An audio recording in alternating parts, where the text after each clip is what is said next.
Squared podcast, teamed up this week with Economist Radio. You can find out about Intelligence Squared podcasts and live events at intelligencesquared.com. My guest is Jordan Peterson, a clinical psychologist and professor at the University of Toronto. He's just written 12 Rules for Life, an antidote to chaos. Rule number 1 is stand up straight with your shoulders back. Rule number 4, compare yourself to who you were yesterday, not to who someone else is today. Rule number 6, set your house in perfect order before you criticise the world. I've already failed that one. And rule number 12, pet a cat when you encounter one on the street.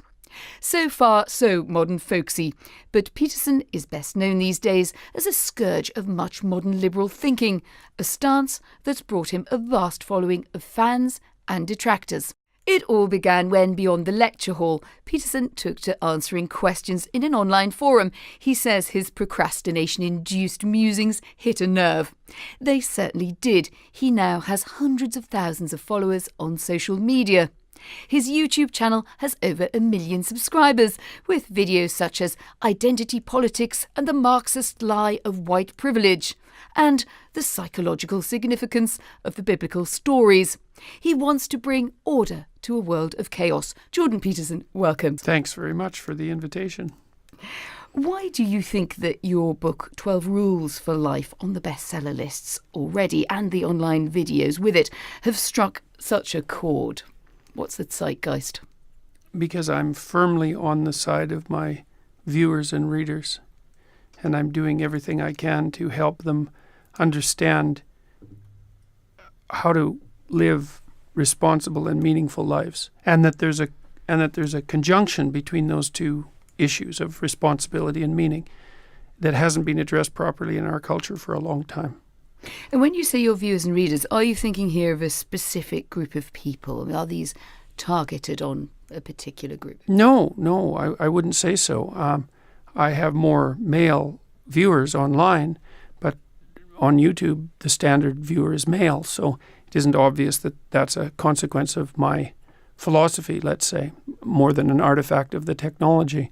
I think that male activity is viewed with far more skepticism than is warranted at the moment, and that's certainly a problem, and that's part of the viewpoint that assumes that what our culture is best construed as oppressive patriarchy of some sort, and that any activity within that is to be regarded as a manifestation of that proclivity towards tyranny, which is an absolutely appalling viewpoint in my estimation, and I make that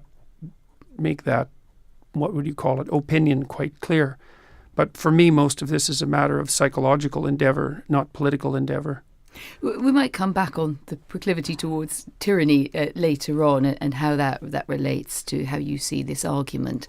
But just on your interest in young men, particularly in the young male in Western societies, you often talk beyond that, but mainly I think that's your focus. Would it be fair to say that your focus is on how men feel in societies and where you feel they're under attack? I don't think that is my focus. I think that my focus is the focus that you'd expect from a clinical psychologist and an educator, which is to help individuals, regardless of their group identity, live better lives. I think the fact that what I'm being doing is being construed in that manner is a consequence of the absolutely overwhelming influence of identity politics and postmodernism, for that matter, on our political and philosophical discourse. What I'm doing is constantly being viewed as a manifestation of identity politics. And so people talk about my particular attraction for young white men. It's like, sorry, not true. There's virtually no evidence for that. The audiences that come to see me are, and I hate to even categorize them in this manner because it's part of playing the same game, but very diverse ethnically and with regards to gender as well. So the problem is that the way that our discourse is framed right now, it's impossible to avoid being shunted into an identity politics box. And I think that there's nothing about that isn't reprehensible. I'm really interested at this point in exploring where you're starting from, but you sound quite angry. What do you feel angry about this? I'm appalled at the role the universities have played in this. To to have influenced the culture so that this is the manner in which our discourse is conducted. That the primary issue is which group is what you're saying targeted towards. It's like what I'm saying isn't targeted towards groups. In fact, it's precisely construed as an antidote to the idea that your message should be targeted at groups. I'm interested in the individual, and it also makes sense given my background. First of all, I'm a professor, so I teach individual students. And second of all, and perhaps not in that order, I'm a clinical psychologist, not a sociologist, and not a politician, none of that, concentrating on the development of the individual. And when I go do my talks, I have thousands of people coming to my talks, and I meet thousands of people as a consequence of doing that personally. And none of them talk to me about politics. All of them say the same thing. They've been watching my lectures online, or they've been reading my book. They were in a dark place in their life. They've been trying to adopt personal responsibility and a vision for the future, and and to tell the truth to the degree that they can, to take responsibility for their own behavior, and to improve their lives of their families and their communities. And because of doing that, things are much better for them. And that's the story. I'm interested that you chose a self-help kind of trope here with the book. The Rules for Life takes us back to Samuel Smiles and Victorian sort of self-help manuals in some senses in a tradition. But you're someone who doesn't like to be told what to do, and you think a lot of modernity is kind of telling, a bit finger wagging or telling people what to do. So why would you accept your rules? Would you accept Jordan Peterson's rules if you weren't Jordan Peterson? Oh, good point. Yeah, well, you might also ask, in some sense, how I can get away with that. Because, for example, last year I did a series of lectures on the Bible, on Genesis. And it's very easy to make that sort of thing into a finger-wagging morality. But I'm not including myself in the list of people who need improvement. I'm not talking from a pinnacle downwards to my audience. I'm stating a fairly blunt fact, which is that we have plenty of tragedy and malevolence to contend with in the confines of our life, and we need to figure out how to deal with that properly without becoming bitter and cruel and resentful. And these rules are guidelines to help people avoid those pitfalls rather than finger-wagging moral injunctions designed to make them feel guilty. And so that's why the lectures are attractive, because that kind of top-down morality is actually absent from them. I mean, one view of this large popularity that you're enjoying at the moment, the moment, if you like, the Jordan Peterson moment, is that you've captured a kind of space between what many people think and what they're being told to think. Does that ring a bell with you? And do you think that's a fair description? Is that something you're kind of aiming to do? Well, I think that people have a sense that the manner in which our public discourse is being conducted has tremendous danger. And the danger is essentially the elevation of the collective over the individual, and that poses a danger both on the left and on the right. And I think that by appealing to the notion of individual sovereignty, which I would say is the primary, it's the meta message behind all of the things that I've been writing about, that people find that to be a great relief. Even though what I'm asking them to do is to bear more responsibility for what they do than they might typically be inclined to. And so, but I'm facing some of the issues that people confront in their lives very squarely. I believe the fundamental religious truth of the idea that life is suffering. It's suffering because we're mortal and fragile, and because we're also subject to malevolence at our own hands and at the hands of others. It's a constant existential problem. And that can make you bitter and can make you hopeless and nihilistic and depressed and anxious and likely to abuse substances of various sorts as a medication or an escape. It can augur you in a very large number of ways.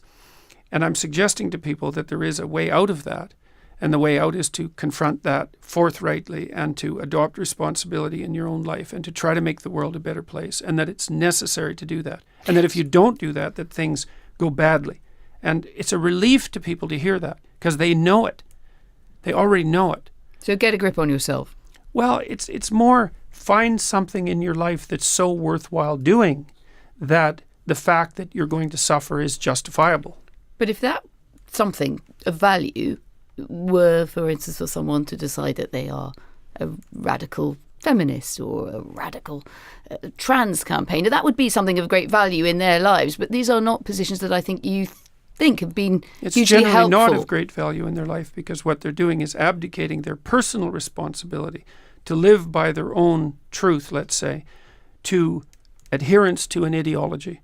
And I'm not a fan of ideologies. I think they're unbelievably dangerous. And I don't really care whether they're on the left or the right. So to be a feminist or a trans activist or to adopt that group-fostered view of the world, I think is generally a mistake. And I don't think it does people any good. Not usually. And it also allows them to adopt, and this is something else that's gone very wrong with our political discourse, is that it allows people to adopt an unearned sense of moral superiority and also of omniscient knowledge, because an ideology offers you that. And there's just nothing in that's helpful. So what it you just have fragments people. But then what you have isn't an ideology, or no, it's not an ideology. And isn't a strong collection of ideas in a sense always an ideology? No, it's not. It's not. And it's a mistake to think that way, because all that means is that the way that you construe the world is a battleground between different ideologies. And if an ideology is only that which serves a power elite, let's say, which is part of the postmodern neo-Marxist construal, then all it ever is a battle of opinions. And there's nothing underneath that. And it's all power. And that's just not an appropriate way of looking at the world. First of all, there's lots of forces at play that aren't mere power. Competence is one of them, assuming that there are some things that are worthwhile doing. And then with regards to ideology, I wrote a book about that. The first book I wrote is called Maps of Meaning. And it's a description of the relationship between archetypal or mythological thinking, proper religious thinking, I would say, and the parasitical structures that emerge from that, which are basically ideologies. And they can be technically differentiated. What do you make of liberalism? I would consider myself a classic liberal. You would consider yourself a classic liberal? Yes, although... Which also has beliefs attached, right? It comes out of a tradition of evolution of beliefs, but there is also a radical liberalism, isn't there, which feeds into, believes that progress is a better thing than lack of progress. I mean, the Economist is founded on those basics, and that people can argue about what they want to take or leave. But do you include then liberalism as one of the isms that you would say is in crisis at the moment, or has got itself into a mess? Well, it depends to some degree, as you pointed out, on how you define liberalism. But one of the things that I like about the classic liberal take on the world, to which I think we owe Britain a great debt of gratitude for developing, perhaps more particularly than any other country, is that the individual is to be regarded as the sovereign entity in the political understanding. But that's not really a political claim. It's a claim that underlies politics. It's actually a theological claim. It's derived from the Judeo-Christian tradition. And because in the Judeo-Christian tradition, the suffering individual is the sovereign entity. And we established a political system based on that metaphysical axiom. And so I would say that to the degree that liberalism acts out the idea of the sovereignty of the individual, it's not an ism, it's not a political stance. It's far deeper than that, what it's predicated on. And the idea of the sovereignty of the individual is an idea that emerged with great difficulty over tens of thousands of years, or longer than that. It has an immense developmental history that radically predates, let's say, the Enlightenment or any articulated political beliefs. It's far deeper notion than anything that can be encapsulated politically. But if we look at some of the great classic liberals of the 19th century, and we look back to Mill, for example, you have individual liberty very strongly in there from Locke onwards, a sort of the sense of sovereignty, and no one from the monarch down has the right to unfair sovereignty over another man or woman. But you also have a strongly kind of progressive sense that develops as liberalism develops and takes you towards women's franchise, towards, actually in Mill's case, a fairly out there feminism. If J.S. Mill was sitting here instead of me, would you be seeing eye to eye on whether that was a good idea? Well, again, I think it depends on what you mean by feminism. I mean, the idea that it would be a good thing for the world to arrange itself so that the talents of women were as available to use by the collective, let's say, by the group or by society as the talents of men, then obviously that's all for the good. I don't have any problem with that whatsoever, because talent's in short supply, and it's a foolish society that wastes it no matter where it manifests itself. Racial divisions or ethnic divisions or any of that, equality of opportunity. I can't see how you can be a sensible person and not do you possess... think do women have opportunity? Sorry, do women have equality of opportunity then broadly across Western societies? Compared to what? Well, compared to not having equality of opportunity. Well, compared to 100 years ago, yes. Compared to 50 years ago, yes. Compared to most places in the world throughout history, yes. Compared to a hypothetical ideal, no. But I'm would that very, very hypothetical leery. ideal be a good ideal or a bad ideal? Well, it depends on how you define equality. If you define it as equality of outcome, then it's a catastrophic ideal. See, this is something too. One of the things I've been struggling with recently is the idea of boundaries, let's say. We know absolutely, and this is relevant to your questions on progressivism, we know that the left can go too far, and we know that the right can go too far. I mean, I would say that's the abject lesson of the 20th century. Both can go too far. And we kind of know when the right goes too far. We probably think the right goes too far, if you had to boil it down to one thing, when people start making claims of racial or ethnic superiority. That seems to be the marker.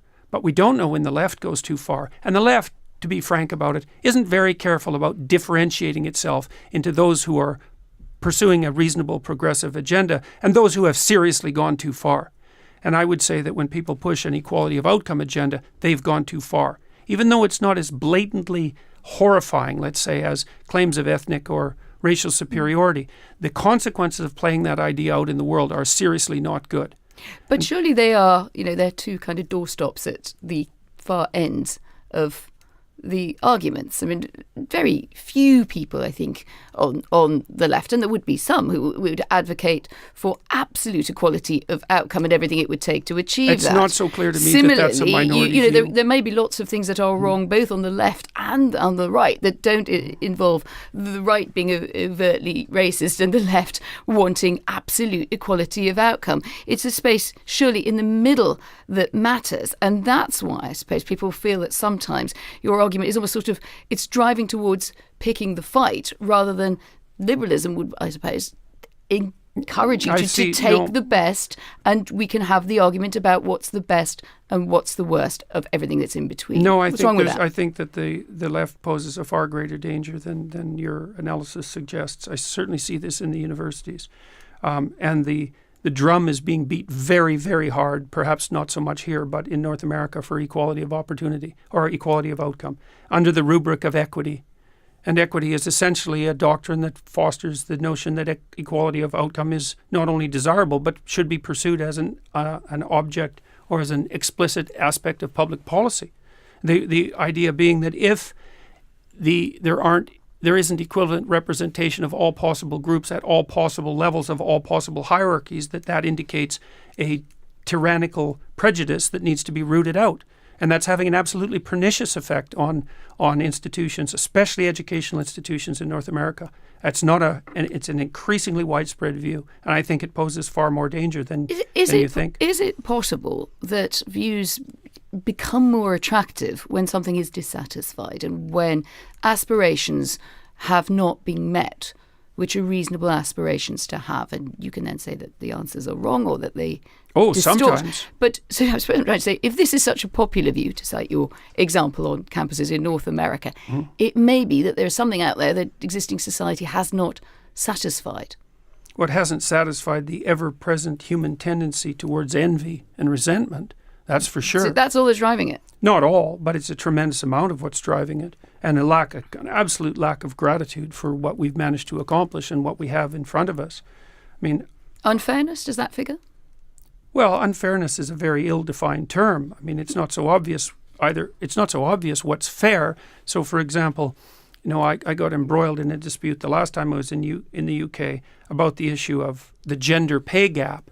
And, from a social science perspective, the idea of the gender pay gap is it's so poorly formulated that it's almost staggering to me that people can even conceptualize it in this manner.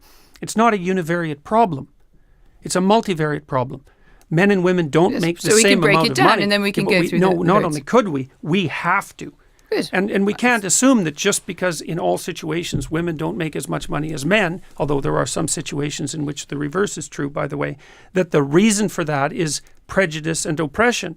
There's many reasons for it. One reason, so there's a book by Warren Farrell, for example, called Why Men Make More, and he outlines like 42 reasons why men make more money than women. One of them is that men are much more likely to take dangerous occupations.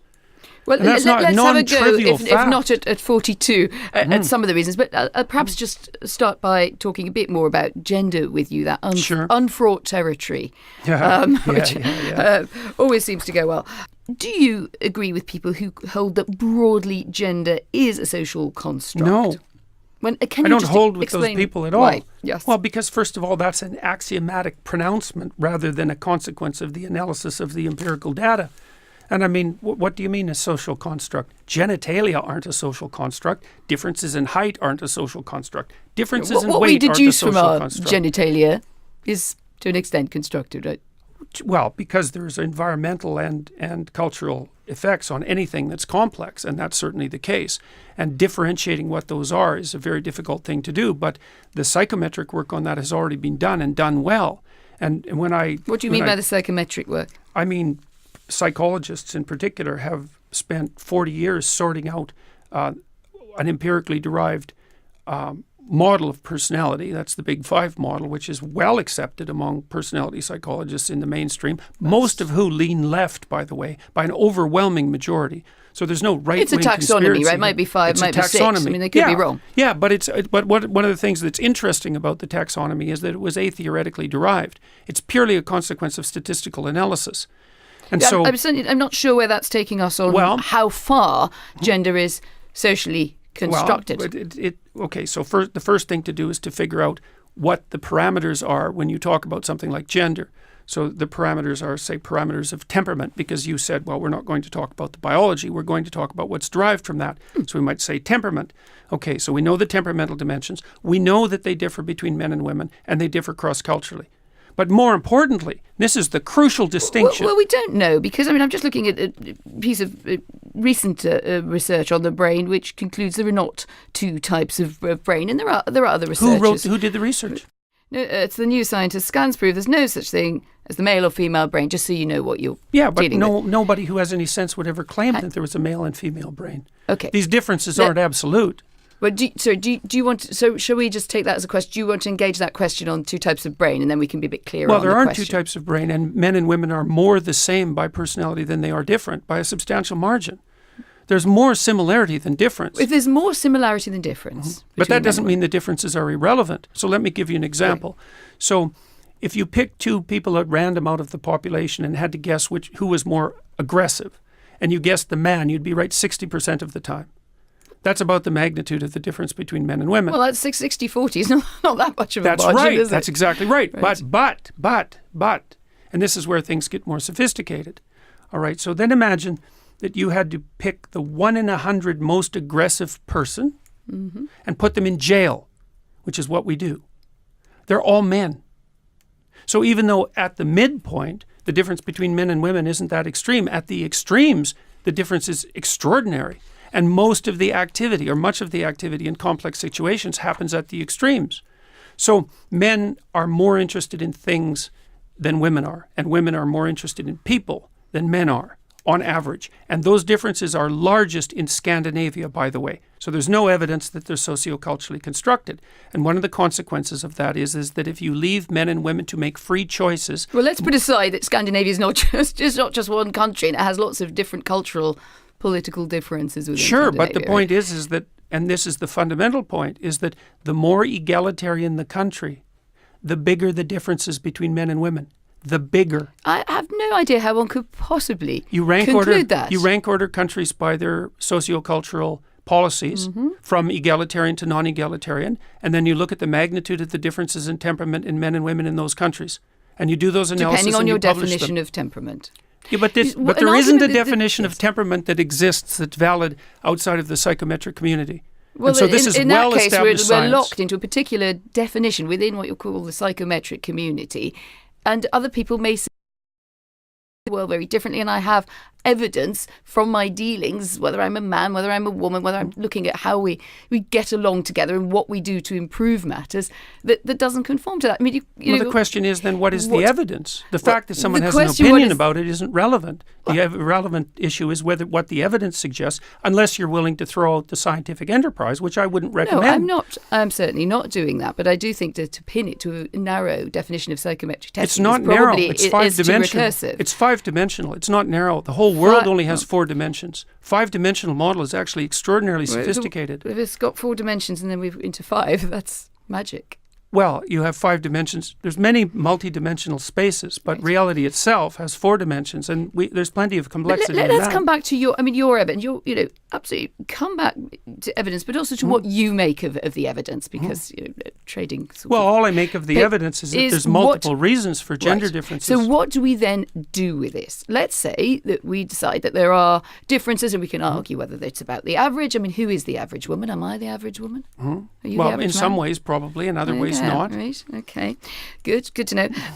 So what do we do with this? So it takes us into this argument about what progress should look like. And the gender pay gap was a good example of that. As you say, lots of different ways of describing it, lots of different approaches to dealing with it. The challenge to you would still be, I think, do you think that the situation that we have is broadly fair in workplaces and that women are self-selecting out of progress up the pay chain rather than being, to an extent, under either pressure of child rearing that is not probably accounted for, or that they're not properly helped with? Is it really all about their decision, or might structures not play a role here? One doesn't have to be structures completely mad to think this, right? No. What you have to be completely mad is to reduce the whole thing to gender and to assume that it's a consequence of oppression. There's multiple factors at play, and prejudice is one of them. The question is to what degree prejudice, or arbitrary categorization, let's say, and the lack of provision of opportunities for women is contributing to the pay gap, and to what degree other factors are contributing. So there's other factors. Like I said already, men are much more likely to do dangerous jobs. They're also more likely to do jobs that scale. So, for example, because women are more interested in people on average than men are, they tend to work in people-oriented enterprises, and those are hard to scale. And because you can't scale them, it's harder to multiply the income. Men are more likely to move than women are. Men are more likely to take on trade positions. They're more likely to work with heavy machinery. They're more likely to work outside.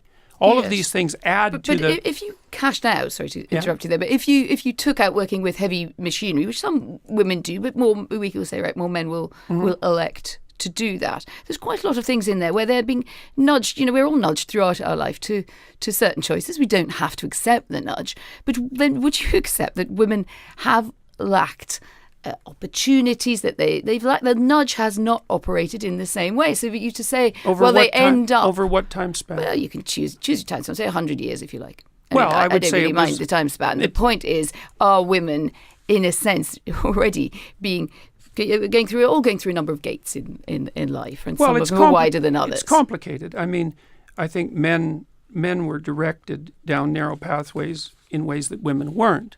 So, for example, they were much more likely to be conscripted into wars, for example, which actually happens to be a non-trivial phenomena, because it resulted in the deaths and the demolition of many men. And so both sexes are subject to the arbitrary strictures of culture. And perhaps you could argue that women had the worst time of it, although it's not that easy an argument to make. I would say that the extra pressures of child rearing and the inevitability of pregnancy played a very large role in that, and we didn't deal with that effectively till 1960. And so one of the things that I really don't like about the women were oppressed by men throughout history narrative is the fact that both men and women were terribly oppressed by nature throughout history, and that's not being factored into the equation. And I think that what men and women did for most of history, the decent ones anyways, was team up and partner up and try to make life the least amount of miserable for both. And yet we read this narrative backwards and we say, well, the reason that men and women weren't operating equally in the sociocultural landscape was because men were oppressing them. It's like, sorry, no. That accounts for a tiny fraction of it, or some proportion of it, but it had much more to do with the fact that everyone was poor and miserable, and that women were locked into a reproductive cycle from which they had no practical escape. I mean, and we didn't fix that till the 60s. What might irritate some working women, indeed some women, whether they work or not, is you can either sort of look at something like the gender pay gap and sort of pick apart how difficult it is, or you could say, well, let's try to fix this, and let's have an intelligent argument about how we best fix this thing. And the argument that women are self-selecting out of the workplace becomes a bit of a roadblock. Yeah, but women do self-select out of the workplace all Really? the time. Well, if you look at the legal profession, that's absolutely crystal clear. Women are overrepresented at the lower ends of the legal profession, but they stop operating at the high ends in their 30s, and it happens in all sorts of professions. And there's good reason for it. I mean, what happens? Well, because women in their late 20s tend to decide that they don't want to work 80 hours a week. They would rather have a family and devote some time to that, which is a perfectly reasonable thing to do. Another possibly reasonable thing to do is for the child-rearing roles of men and women to come more into balance than allowing, with some trade-offs, life being imperfect, allowing women to come back earlier into the workforce. Well, yes, but that also assumes that what women want to do is come back. That's never the argument that you put. You put it on the women. Well, no, not at all. That's not a fair characterization in the least. Your argument is predicated on the idea that the advantage to women is in coming back to the workplace. But many women decide, especially once they have children, that having their children and spending time with them is actually more valuable than going back to the workplace. And that's a reasonable thing to decide. In fact, you might think it's the intelligent thing to decide. Well, a lot of people do then come back into the workforce, and their pay is then lower. Well, that's something that you had mentioned earlier, and the fact that women pay a disproportionate price with regards to long-term career earnings if they become mothers. That's a very narrowly focused problem, and it's a problem that might need to be addressed. But that's not the same as the gender pay gap. It's a much more defined problem. Yes, and part of the problem is, how do we best... Can we get you to carry a banner for that part of the feminist crusade then? Not if it's part of the feminist crusade, no. Because that would mean I'd have to carry a banner for what I regard as a rather reprehensible ideology. But I do... Overall, feminism is a reprehensible ideology? Well, what percentage of British women regard themselves as feminists now? I don't know. 7%. Well, it depends how you ask a question, I would guess. Well, no, the reasonable measurements of it estimate there's something like that. It's a very small percentage. Really? Yes, really. Well, it's a very small minority, even if it's not 7%. And part of the reason for that is... Would that make it inherently wrong? I mean, I'm not sure it's 7%. And, but I think that's one on which we could all go and bandy a bit of research on the isms. But would it necessarily be such a bad idea? I mean, you must have sometimes stuck up for minority rights, even if the idea is right. Of all, as you say in your book, stand women up aren't for a what minority, you believe. by the way. They're actually a majority. Precisely so. So in that sense... They're not minority rights that we're talking about here if we're talking about female rights. Have I stuck up for minority rights? Yes. I don't see the world from that perspective. The 7% example would suggest that even a small group within women thought that feminism was... that you just decide yourself whether feminism's a good thing or not. It doesn't really matter. Well, I think it's not a good thing because it plays identity politics games, and I'm not a fan of identity politics games and the collectivist viewpoint. I don't think that men should be set against women. I don't think that we should view the world as a competition between men and women. I don't think we should view history as a structure that pitted oppressed women against the oppressor men. I don't like that story. I think it's a nasty story, and I think it's designed... It's destined to divide us in ways that will not be good. I think it's a story fundamentally predicated on resentment. I don't think it's an accurate view of the way things unfolded in the past. And I don't think women were as powerless or as unable to contribute as the feminists claim they were before, like, 1960. But earlier you thought that things did come into balance for women in the 60s, so something changed. Something was good about the 60s, yes? I thought that the birth control pill was invented. And the reason that women have far more flexibility, let's say, in their lives now is fundamentally because they have more control over their reproductive status. And that never really happened until the 1960s. Yes, but they may have built other conclusions on that other than that, great, I can control my fertility. It's great, I can control my fertility. Now what is the question that we're tussling with? Well, that is, but that's exactly it. That is precisely the question that we're dealing with. But the causal order of that is, oh, now I can control my fertility. Now what? That's a biological revolution. But that has consequences for men as well as women, right? Of course it does. Good. And there are consequences. So what do men have to change? We've had a lot of focus here on how women have had it better than that perhaps you think that modern feminists think they have. I don't know. Do men need to change? I don't know if women had it better than modern feminists think they had it.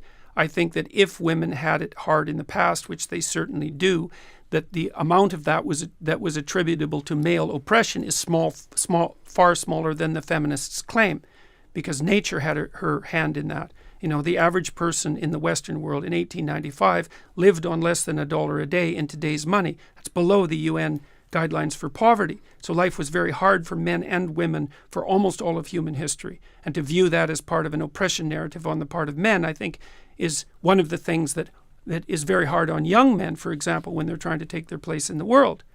So how would men have to change because women have control over the reproductive function? That's an open-ended question. I don't know.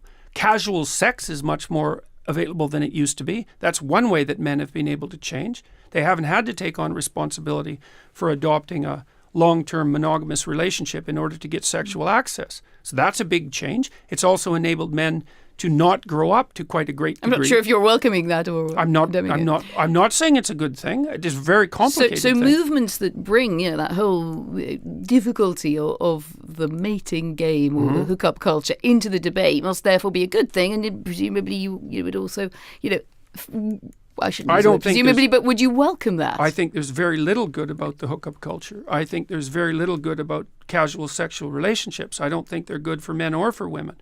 And I mean, where do you stand on the Me Too campaign? Good thing? I think that it risks damaging the presumption of innocence. I mean, there's plenty. Is there more to it than that? Oh, sure. Women face the arbitrary admixture of sexual advance and workplace performance all the time. It's a very complicated thing to sort out. We don't know how to sort it out exactly because, NBC, for example, the American TV station, has made it policy that you're not to hug your co-workers, which, may be true, although I don't think it's the sort of thing that a corporation might be deciding for people. But we don't know exactly what the rules are for governing male and female behavior in the workplace because we've only been working together for about 35 years, 40 years. We don't know. After 35 years, wouldn't it be possible to figure something out? Not when you're talking about a transformation in behavior that's that profound. I mean, we don't know how men and women can work properly together in the workforce. It's very complicated. But men don't know how to compete millions with of women. men and women across the world go to work together day in, day out. But you were the one who asked about Me Too. You're the one who. Don't start with you're the one who. Me Too is an expression of the fact that men and women are having a hard time regulating their behavior in the workplace. That's the only reason I responded to that. Because the question was posed. I think it's more broadly suggesting that some men are having a grave problem with it. What is the lesson of the Harvey Weinstein story for you? Someone should have said something about Harvey Weinstein much sooner. But we could start somewhere else. We could start with Harvey Weinstein was wrong to do what he did before we get other people should have spoken out. It's that's a secondary order issue. Fair enough. I thought that went without saying. There are going to be psychopathic predators. They're going to exist. And what has to happen is that people have to stop them because they won't stop themselves. And so I thought that was sort of implicit in the statement. Obviously, he shouldn't have done what he did. But you don't think that the culture in which he was operating, that there was particularly in his world, Hollywood? In his world and in many other worlds, that there was a culture of, this guy's a powerful guy. He's the great silverback gorilla here. Let him get on with it. Oh, I think that culture was everywhere in Hollywood, which is why I think Not it's just in actually Hollywood? quite... Well, Hollywood particularly. I mean, the casting couch idea has been around for a very long period of time. And I think that the Hollywood types who are all upset about this should look to their own devices with regards to the role they've played in fostering the culture that managed that. So it sounds like Hollywood itself, or the women, or who? No, the entire culture. We were talking about culture. Yes. So, I mean, it's certainly that the Hollywood... What's the sensible thing for women to do about Me Too, to your mind, and what's the less sensible thing? That's a hard question. It isn't obvious to me exactly what men and women have to do in the workplace to make that kind of sexual predation much less likely, with also subjecting themselves to restrictions on the sexual aspect of their existence that would be unbearable. It's very difficult. What would be unbearable about that? How about everybody wears the same uniform to work?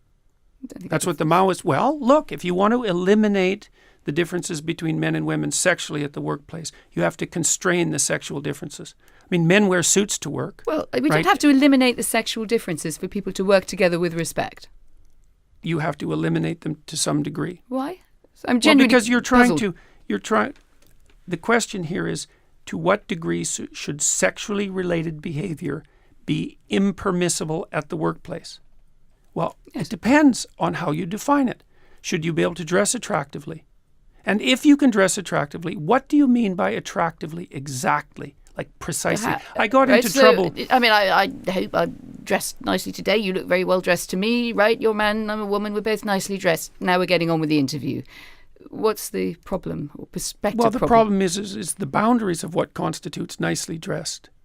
Because because part of what constitutes attractiveness, part of what constitutes nicely dressed is sexual attractiveness. Because you can't separate out human attractiveness, sexual attractiveness from human attractiveness. And so then the question is exactly where are the boundaries? And that's what the discussion is about. Where are the boundaries? The dinner parties, which are described in a foreword to your book, where friends enjoy debates and disagreements. Do you think in the broader conversation we've lost that spirit or in danger of losing that spirit? Oh, I think we're always in danger of losing that spirit, right? Because lack of freedom is much more probable than freedom. We have to be very careful to maintain that because it's always under threat.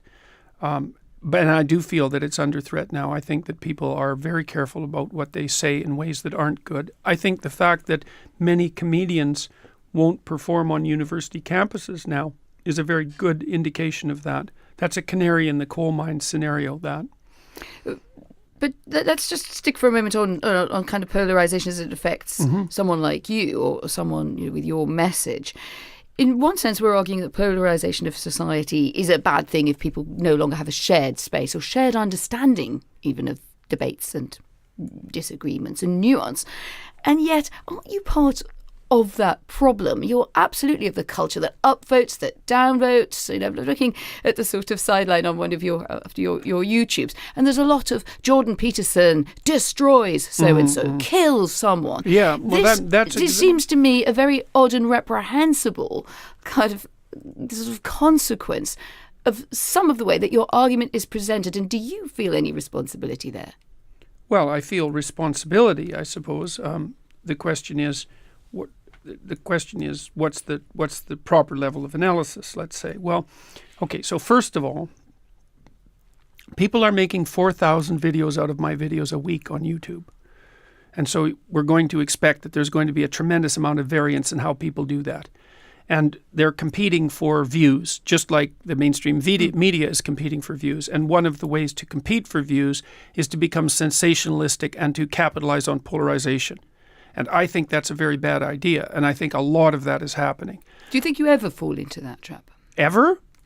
Sure. I think I fall into that trap, although I wouldn't say I do it to drive video.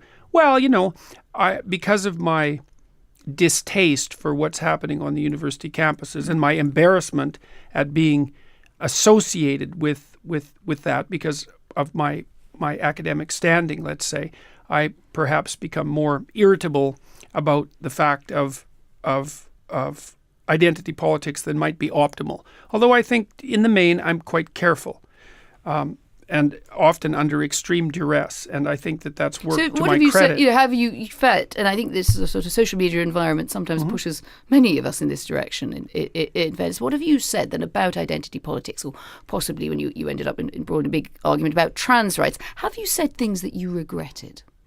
I may have become more emotional about things that might have been optimal.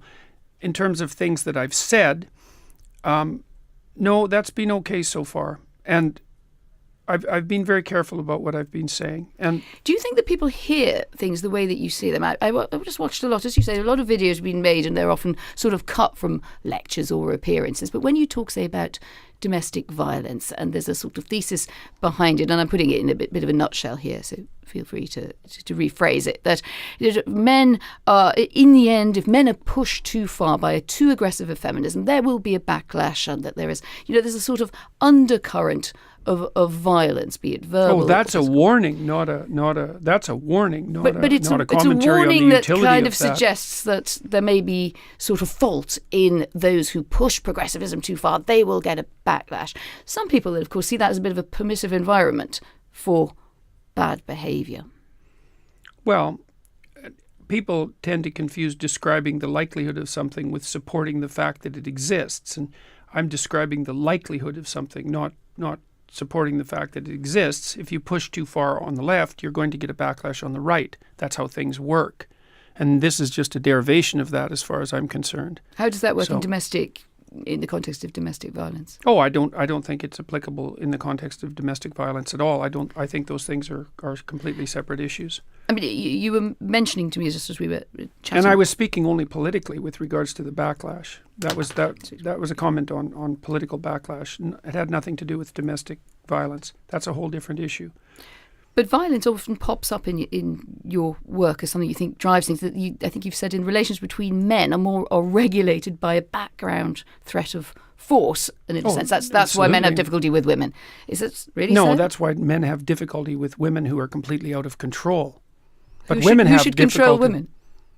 Well, other women themselves, men, society, just like everyone is controlled. I mean, you're controlled by society, I'm controlled by society, and thank God for that. I mean, funny. I mean, you described yourself as a liberal earlier, and I think a liberal doesn't think that a society controls women or men. Well, let's say regulates. I'm a psychologist as well. But what is an out-of-control woman? What is this creature? How do we know when we met one? Well, I'm sure that you've met women in your life that acted towards you in a bullying and detestable manner. It's very difficult for women to cope with that because they don't have any real recourse. And female bullying can be unbelievably vicious. And usually that takes the shape of reputation destruction, innuendo, and gossip. It's well documented. It's very difficult to defend. Men do it too, but men no. But the patterns, disproportionately women, in your view, or not? Sorry. Yes, disproportionately women. That's what the data indicate. I mean, Where is the data on innuendo and gossip? Well, it's among antisocial behavior among adolescents. It's a well-documented field. So, because people look at aggressive and antisocial behavior in women and in men, and in women it tends to take the expression of innuendo, gossip, and reputation destruction, and in men it tends to take the form of outright physical aggression.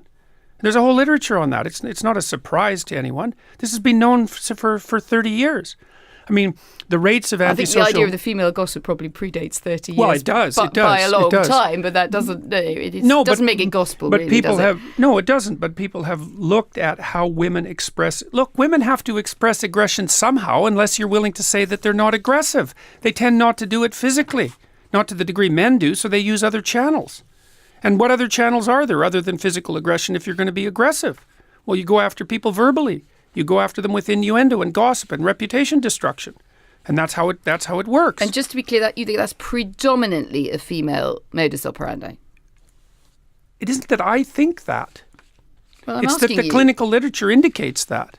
It isn't that I think it. Well, I'm not interviewing the clinical literature. I'm interviewing you. What do you think? Well, I'm a psychologist and a scientist, and I tend to base my opinions on what I've read in the broad, relevant clinical literature. I'm not making this stuff up. I studied antisocial behavior for like 15 years. I'm actually quite an expert on it. And so we know that men are more likely to... Look at it this way. All right. Women are much more likely to try to commit suicide. And men are much more likely to kill themselves. And the reason for that is that men use lethal force and women don't. Now that's a big difference. Okay, so then you say, well, women manifest aggression towards themselves and to others, but they don't use lethal force. They don't use physical force the same way men do. So they have to do it some other way. Why do they have to do something some other way? Because you can people take your are Hobbesian aggressive. War against, so you're basically a Hobbesian. Life is No, war I'm of half all and against half, all. half and half. Half Hobbes, half Rousseau. That's why I'm not an ideologue. Because I don't think that people are good or evil. I think they're both. I don't think that culture is security or tyranny. I think it's both. And I don't think that nature is benevolence or catastrophe. I think it's both. And that's why I'm not an ideologue. I need you to cite Rule 9 because I've got 28 bits of paper here, but I'm just going to carry on in the meantime because we're getting towards the end and nicely warmed up. You rightly picked up on the disruptive effect of social media, but also the technological shifts in media and mass media consumption. My argument was that this might be, leading to a polarisation. That people like you who are immensely successful within this milieu, also driving your book sales. You just as I'm talking to you, hit the top of the Amazon list here in the UK. But there is that, that point that you become part of the problem that you've put your finger on yourself. You want people to get along together. You want men and women to sort of trade off. We don't agree entirely where these trade-offs are, but, we're here and arguing about it. And yet at the same time, you succeed most when you say something very provocative that goes viral. You think you're sort of trapped in a paradox. I don't think that's when I succeed most. So, for example, one of the incidents that propelled me to success, let's say, in terms of public recognition in the UK was my interview with Cathy Newman. And the reason that propelled me to success wasn't because I said something provocative, but because I refused under substantial duress to say anything provocative. And so part of the reason that I've become popular to the degree that I have been is that I'm actually very good at keeping my temper under situations that would not... under situations where there's substantial reason not to, let's say. And I would also say that the good that I've done with regards to my online lectures far outweighs whatever harm might be done by the fact that people are cutting them and making provocative titles out of them and construing this as some sort of fundamental political war. But it's not just other people, is it? It's, if you look at something like the model that you partly use to promote your work is the crowdfunding site. So the more you incite a reaction, the more loyal your Patreon site, the more loyal the subscribers become, the more money is raised for causes that you want to promote. No, that isn't how it works. The reason that, first of all, I give away all my content online for free. So the people who subscribe to Patreon are subscribing to nothing. They're supporting me, and they're not supporting me because of my political stance primarily. They're supporting me because they've watched my videos and they've been helped by them as individuals, and they're hoping that can happen to a lot of other people. But if you want to give, if you see it as self-help and you want to give it away for nothing, then why bring money into the equation at all, and why have this sort of high-octane sort of crowdsourcing? Does rely on people coming to you wanting to pledge their money. Why put money into it at all? Isn't this an area where the market might be better left out? I am an evil capitalist after all, and I don't really make any apologies for that. I set up my Patreon site mostly out of curiosity because I've been interested for a long time in how creative people can monetize their creative productions, because that's actually part of my technical interest, because it's very hard to monetize creative productions because they have long-term benefit, but it's hard to show. Why do you want to monetize? Well, because I can do useful things with money, and partly because I'm curious, partly because I need to live, partly because my job was at risk for a long while and that's not going to happen to me again, partly because I had to give up my clinical practice because of other considerations, partly because I have a family, partly because I want to build an online university. Is it about raising money for a cause, or is it about raising money for you? Well, I don't separate myself from what I'm doing, so I can't really answer that question. I mean, for me, what, am I going to buy a yacht? No. I'm not a luxury kind of guy. I'm not looking to live the high life. I'm 55 years old, for God's sake. What would I do with that? I have lots of things that I would do with some money. One of the things I want to do is build an online university, but it's not the only thing I want to do. And so I would put the money to good use, I suspect, or at least to reasonable use. And the reason that people are providing me with this money, which they don't have to do, is because they hope that I'll continue to do what I'm doing. And that is exactly the reason they're providing it with me. And my leftist critics have been saying for consistently, it's actually quite comical. Well, look at all the money that Dr. Peterson is generating with his Patreon account. It's like, well, I'm not selling anything. All the stuff I do online is free. It's not even advertising supported. So if people want to support me on Patreon because they think that what I'm doing is helpful, then more power to them as far as I'm concerned. And do you feel that when the response that you get through that site and others, that your judgment is equally good when it comes to spotting sort of things that have gone too far in the sort of cant of the far left, and attitudes that come from the right, the far right, or alt-right, and I'm not mixing up these categories. Yeah. You can differentiate between them. Do you feel that your kind of hearing works better in one direction than the other? No, I don't think so. I mean, this week, for example, I was accused by a Jewish newspaper of harboring Nazi sympathies, which was rather miserable. But at the same time, an alt-right article came out today telling me that I was a stooge and a shill for the Jews. So, they figure I'm pretty much in the middle if I can attract that sort of criticism on both sides. And with regards to the right-wing issue, the right wing does not pose a threat to the integrity of universities in North America and Europe, but the left wing certainly does, and that's well documented, and not by me. There are no conservatives in universities, in the social sciences and the humanities. They don't exist, and that's not a good thing. And the radical left in universities absolutely exists and has utterly threatened the integrity of those institutions. And so to the degree that I've concentrated on the radical left, it's because the radical left has usurped the universities. Although one might say in the global context, an authoritarianism which often tends rightwards is a threat to free speech, to universities, to the roles. Absolutely, and I've written extensively about right-wing authoritarian threats to liberty, extensively.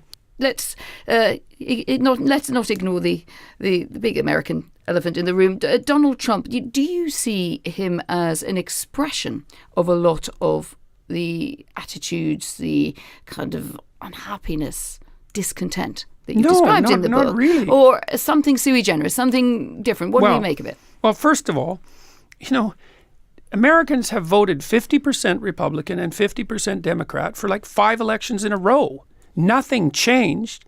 The Republicans had Trump as a candidate and the Democrats had Hillary, and that's the way it turned out. And I mean, it was a 50-50 split. So I don't see that there's been a massive shift in the American political landscape. Sort of different character and that's different for sure. type of politician. Yes, definitely. So. That's the interesting thing.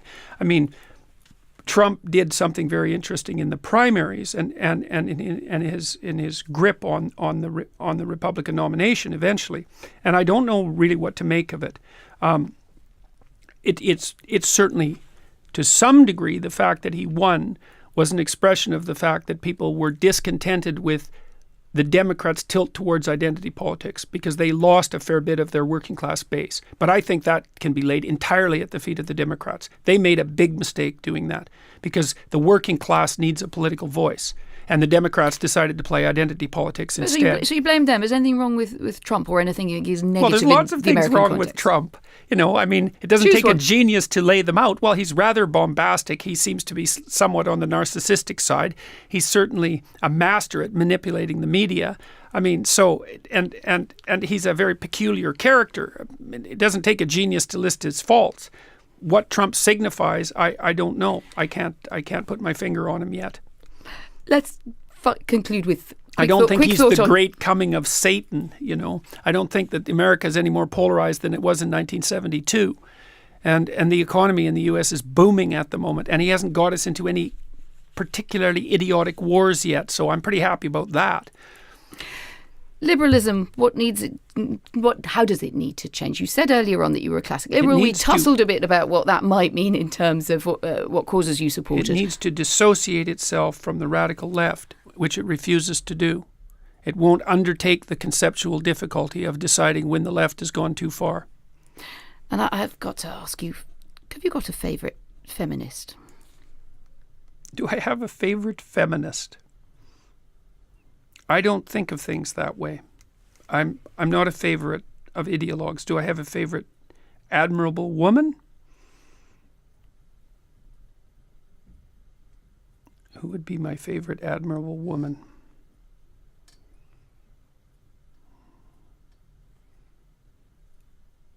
I'm sorry, I often have a difficult time bringing names to mind. The woman who established nursing as a profession in Britain.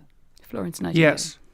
Florence Nightingale. It's like good for Florence. She thought at one point, I think men were unsuited to nursing because she had gender stereotypes. Shouldn't we be telling her off? Well, some men are unsuited to nursing and some aren't. And any unlikely heroes or heroines? Oh, I'm a big fan of Tom Waits. Tom Waits. I think we can agree on that. Jordan Peterson, thank you very much. Thanks a lot for the invitation.